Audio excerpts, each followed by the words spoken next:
Hello các bạn, trong video ngày hôm trước các bạn cũng thấy mình đã mở một chiếc hộp mà trong đó chứa rất nhiều những cái động cơ rồi những mảnh lắp ghép technic, và sau một thời gian tìm hiểu, đại khái bây giờ mình cũng đã biết cách chơi, tức là biết cách lắp ghép tụi nó để tạo thành những cái mô hình nhân vật rồi. Trong quyển sách này cũng có nhiều hướng dẫn lắp ghép cơ bản lắm các bạn nhé, chẳng hạn như máy xúc này, máy bay trực thăng này, rồi có cả con robot nữa. Và trong video ngày hôm nay mình sẽ dựa theo cách lắp ghép của con robot ở bên ngoài bìa sách này để tạo nên một nhân vật hay là một thí nghiệm đi. Quyển sách hướng dẫn này chẳng khác gì một quyển sách giáo khoa giúp những người mới bắt đầu chơi như mình ấy từng bước tiến vào thế giới của technic. Nhưng để làm được việc đó, trước hết mình cần phải lắp ghép lên cái nhân vật A6 Legion Robot, một con robot có 6 chân. Khoan các bạn ơi, hôm nay mình đã mua pin, tổng cộng trong này mình đã nhét 6 quả pin, bao gồm 3 quả pin bên phải và 3 quả pin bên trái. Mà cách lắp ghép của nó mình nghĩ rằng cũng không quá khó khăn đâu, khoảng 15 bước mà thôi, 15 bước thôi, nhưng trên bàn này cũng có khá nhiều nha. Mình cũng mang theo một nhân vật ra đây, lát nữa chúng ta sẽ có việc cần đối với nhân vật này. Động cơ này khi chúng ta dùng chỉ cần nhấn vào đây và gạt công tắc. Đây là công tắc đảo chiều các bạn ạ. Gạt sang bên trái nó sẽ xoay thuận kim đồng hồ này, gạt theo chiều ngược lại thì nó sẽ quay theo chiều ngược chiều kim đồng hồ. Đó, về cơ bản cách sử dụng motor cùng với cục pin này là mình đã biết rồi nhé. Còn bây giờ mình sẽ bắt đầu lắp ghép cái con robot này.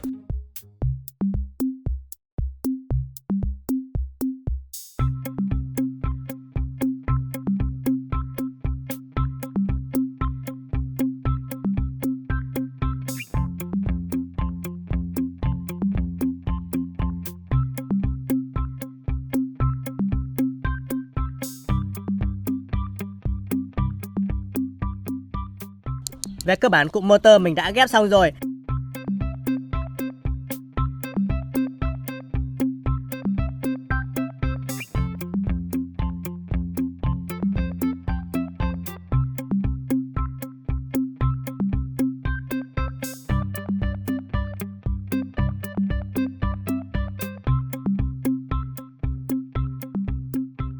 Củ động cơ đã được mình ghép xong rồi đấy các bạn ơi. Trên thân này nó sẽ gồm có một cái động cơ và một cục pin dùng để tiếp năng lượng cho cái động cơ này. Ở chỗ này sẽ có một cụm bánh răng giúp chuyển hướng chuyển động. Ví dụ như cái động cơ này nó phát ra chuyển động xoay tròn quanh cái trục này ấy, nhờ cái cụm bánh răng này nó sẽ chuyển thành chuyển động ngang. Ở hai bên này chúng ta có thể gắn bánh xe hay bất cứ một cái gì hình tròn gắn vào đây, nó đều quay giống như là bánh xe tịnh tiến về phía trước ấy.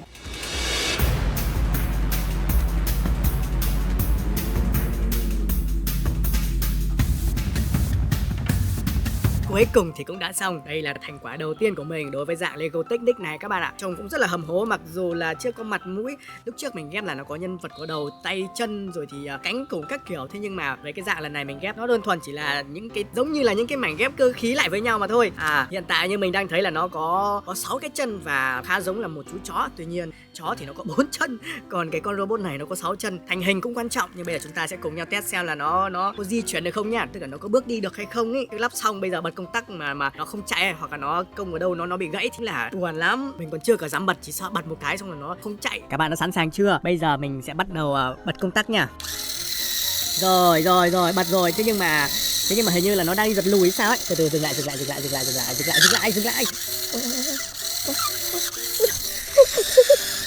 Công tắc ở trên cái hộp pin này là công tắc hai chiều, thế nhưng mà để chỉnh về chính giữa nó rất là khó. Mình ấn mạnh một chút thôi là nó trượt qua luôn. Tức là nếu mà bây giờ mình đang bật là nó đang dạng như đang đi tiến này, mà mình tắt đi đúng không? Ấn nhẹ thì được, chứ còn nếu mà trong lúc cuống cuồng này chúng ta sẽ hay có kiểu gạt một phát là xuyên qua luôn, là đảo chiều ngay lập tức ấy. Không dừng lại một chút nào. Lên mình gạt lên trên thế là nó đi giật lùi. Thì bây giờ mình gạt ngược lại thì nó sẽ đi tiến lên đúng không? Đúng rồi, bước rồi. Ai da. Các bạn hãy xem này, phần bên trong động cơ nó quay rất là thích luôn nhá. Bước đi nhá. Wow. Đến đây liệu nó có ngã không? Khả năng ngã rất cao bởi vì nó chẳng có một cái cảm biến nào hết. Ui, ngã thật.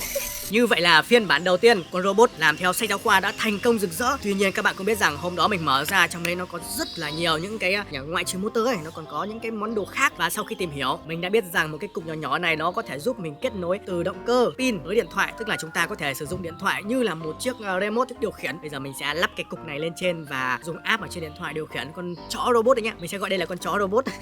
Mình thấy nó bò khá là giống con chó, mặc dù chẳng có con chó nào có 6 chân cả. Để có thể dùng được cục này, chúng ta phải tháo nguồn ra. Tức là bây giờ chúng ta sẽ không kết nối motor trực tiếp với pin nữa, mà motor sẽ được kết nối với cục, mình không biết gọi là cục này cục gì nữa. Kết nối vào đây, sau đó một cái dây nữa chúng ta sẽ kết nối vào pin. Đó, mình sẽ bật nguồn ở trên pin nha. Các bạn thấy chưa, đèn xanh báo này. Và trên cái cục này cũng có một cái đèn đang nhấp nháy.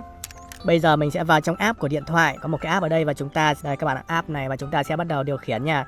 Để dịch ở đây cho các bạn dễ nhìn này, chưa kết nối à. Ui, tức là nó có hai phần đây, mình cứ tưởng là ở phía bên tay phải cơ, nhưng mà lần này chúng ta sẽ điều khiển ở cái nút bên tay trái, mình sẽ gạt này các bạn này. Đây. Đó. Hoặc là mình gắn lên này, gắn lên thì nó đi lùi lại à.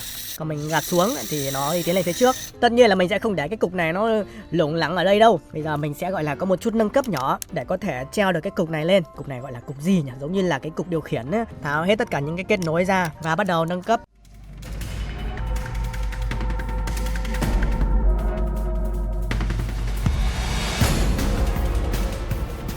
Như vậy là phần nâng cấp nhẹ của mình đã xong. Với bộ phận thu phát tín hiệu đã treo lên trên cao. Bởi vì mình nói rằng đây rất giống một con chó thì mình sẽ cho lên cao. Nó sẽ dạng như tương đương với một cái đầu ấy. Dây từ motor mình nối lên trên rồi vòng qua đây. Đó, bây giờ mình thử bật nguồn lên nha. Bây giờ mình sẽ bật nguồn từ pin này. Đồng thời cái cục thu phát này nó cũng đã bắt đầu nhấp nháy sáng rồi, các bạn thấy không? Có sáng mà các bạn ạ. Có sáng đấy các bạn thấy không nhỉ? Ô, sao hình như mình nhìn vào trong camera không thấy sáng vậy, nhưng mà đúng là nó có sáng nha, nhấp nháy ánh sáng màu xanh đấy. Sau mỗi một lần nâng cấp, robot lại trở nên hầm hố hơn. Bây giờ mình sẽ đặt lên trên bàn và test thử. À không, lần này mình sẽ không đặt lên trên bàn nữa. Mình sẽ mang ra bụi cỏ test thử để xem là nó có di chuyển. Bởi vì mặt bàn phẳng việc di chuyển ở trên nó dễ dàng quá, mang xuống bề mặt cỏ coi như là cho nó thêm một cái thử thách.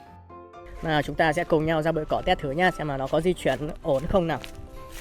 Đặt ở trên lùm cỏ, sau đó mình sẽ vào ứng dụng để điều khiển. Trước hết mình sẽ thử gạt lên để xem nó tí lên đi xuống nhá. Ôi, gạt lên là đi lùi, thế thì mình sẽ gạt xuống này. Không đi được sao ấy. À đi được các bạn ơi. Đi được nhưng mà cảm giác đi rất là chậm. Mắc cỏ rồi, ở đâu mắc cỏ rồi á. Cái này là sao nhỉ? Vì sao lại không đi được? Tại sao lại không đi được nhỉ các bạn? Rõ ràng những cái chân này đều cách hẳn lên trên mặt đất mà, mặt cỏ mà. Mình sẽ thử lại một lần nữa.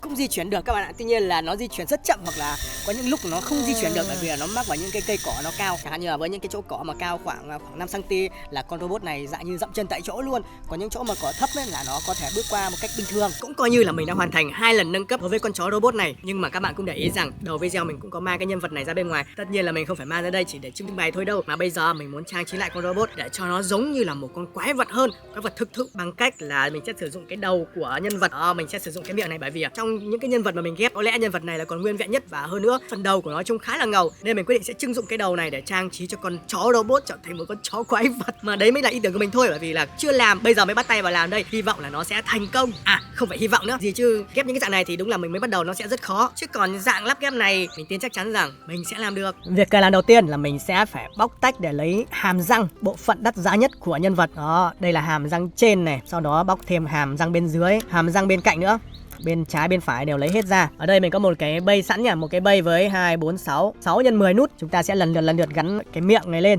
Gắn như thế nào để nó không bị mắc nhỉ? Đây này, chúng ta sẽ gắn lên trên này. Nếu mà gắn vào trong này nó sẽ bị mắc cái G này, không thể gắn được đâu. Mà nếu muốn gắn thì chúng ta sẽ phải thêm một bậc nữa. Mình sẽ gắn hẳn ra bên ngoài đi để mở rộng hết cỡ cái miệng của nhân vật. Hàm đây là hàm dưới các bạn ạ. Đây mới là hàm trên này. Hàm trên mình sẽ gắn nó vào, chắc thế nhỉ? À trời ơi, tôi gắn nghiêng, bị nghiêng này cho nên là nó không vào. Cái này phải chỉnh lại hết để cho chúng nó thẳng hàng, sau đó chúng ta mới gắn được nhá. Rồi, vậy là hàm trên cùng với hàm dưới đã được mình gắn. Ui, gắn rất là chắc luôn đấy. Sau đó chỗ này mình phải chỉnh sửa một chút thì có thể gắn được nhỉ. Chỗ này mình sẽ chỉnh sửa một chút nha, bằng cách là mình sẽ bớt đi một bậc, 2 bậc, không bớt đi đúng một bậc cao thôi. Rồi gắn vào như thế này các bạn ạ. Đó, gắn vào đoạn rồi xong luôn. Nó sẽ không được nằm vào vị trí trung tâm. Muốn nằm ở trung tâm chúng ta cần phải có một cái nút 2/1 gắn vào đây cơ. Thế nhưng mà thôi, mình không muốn chạy lên trên để lấy thêm đâu. Tương tự với má còn lại chúng ta cũng sẽ làm giống như thế. Bên này đang gắn là bậc thứ 2 thì bên này mình cũng sẽ gắn là bậc thứ 2. Chắc phết. Trong này đáng nhẽ trong này là phải trang trí, một là màu đỏ, hai là màu đen. Như vậy thì nó mới có cảm giác là một cái miệng há ra đầy máu. Nhưng mà thôi, hôm nay mình mới gọi là tập tành nâng cấp thôi, mình sẽ chỉ nâng cấp những cái cơ bản nhất mà mình có thể làm được. Đây là phần đầu này. Chúng ta sẽ quay lại với con chó robot này. Xem mục tiêu của mình là gắn cái miệng lên phần trước giống như thế này. Ui các bạn xem này, mặc dù chưa gắn lên nhưng mà mới kiểu đặt thử ấy, mình đã thấy nó quá là giống con chó rồi.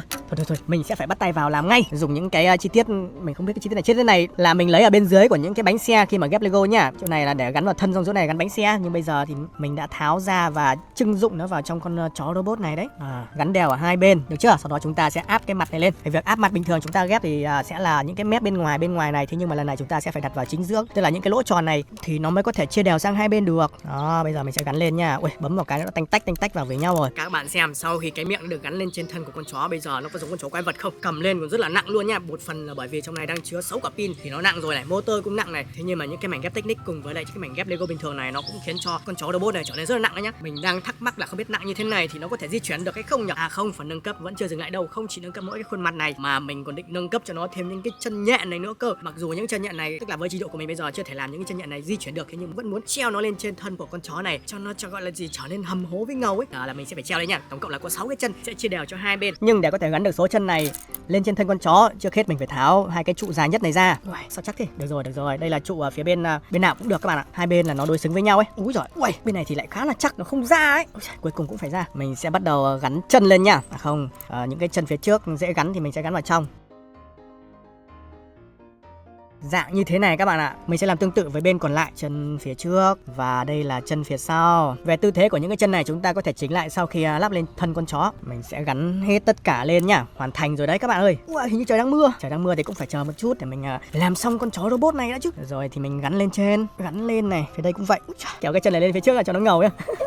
Bắt đầu mình cảm thấy là số lượng những cái chân nhện này nó quá ít, tức là chúng ta phải tăng gấp đôi số lượng lên thì mới có cảm giác ngầu hơn được. Và đây thành quả cuối cùng của mình sau khi nâng cấp một con chó robot với cái phần miệng há ra giống như là một con quái vật, kèm theo ở hai bên là 6 cái chân nhện. Như mình nói rằng số lượng chân nhện nó quá ít, đáng nhẽ số lượng chân nhện này phải tăng x2 x3 lên thì lúc đấy chúng ta mới có cái cảm giác siêu ngầu được. Và bây giờ mới là gọi là phiên bản đầu tiên nên mình thấy là nó hơi bị thưa thớt, trọng lượng lại tăng lên rồi các bạn ạ. Bây giờ mình phải test thử xem là nó có thể di chuyển được hay không. Trước hết là mình sẽ test thử ở trên mặt bàn. Sau khi mặt bàn di chuyển mình cảm thấy ok, chúng ta mới mang ra những cái bề mặt khác nhau, chẳng hạn như là sỏi đá này, rồi thì cỏ này, rồi trước hết là trong khu vườn nhà mình chỉ có bề mặt bàn này, sỏi này, thì mặt cỏ thôi. Được chưa? Bây giờ sẽ cùng nhau test thử nào. Vào ứng dụng này. À, lúc vào ứng dụng mình còn chưa nói với các bạn những cái ký hiệu ở trên này, thế nhưng mà thôi để trong video tiếp theo nhé. Mỗi một cái số này nó đều có ý nghĩa riêng ấy. Bây giờ mình sẽ cho con robot chạy thử nào. Kéo xuống. Ui, lần này nhớ đúng là kéo xuống để nó tiến lên này. Ui. Ui. Vẫn di chuyển rất là mượt luôn đấy, có khi còn mượt hơn so với cái lúc chưa nâng cấp các bạn ạ.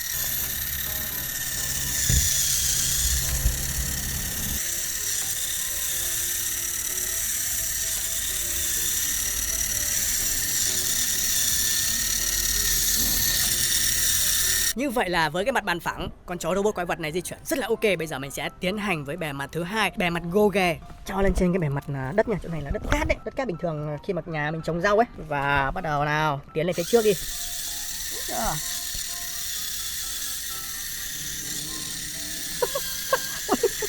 Xa lầy không bước được rồi. Không bước được không? Không bước được nha các bạn, vẫn đi tiếp, đi rất là ok luôn đấy nhá. Bề mặt cát ok, tiếp theo sẽ là thử thách với bề mặt cỏ. Đặt vào đây, hồi nãy mình đặt đúng cái chỗ này và có những lúc nó không di chuyển được. Bây giờ mình đặt lại đúng chỗ cũ và cho nó chạy xem nào, đi nào. Có đi được không đây? Đúng rồi.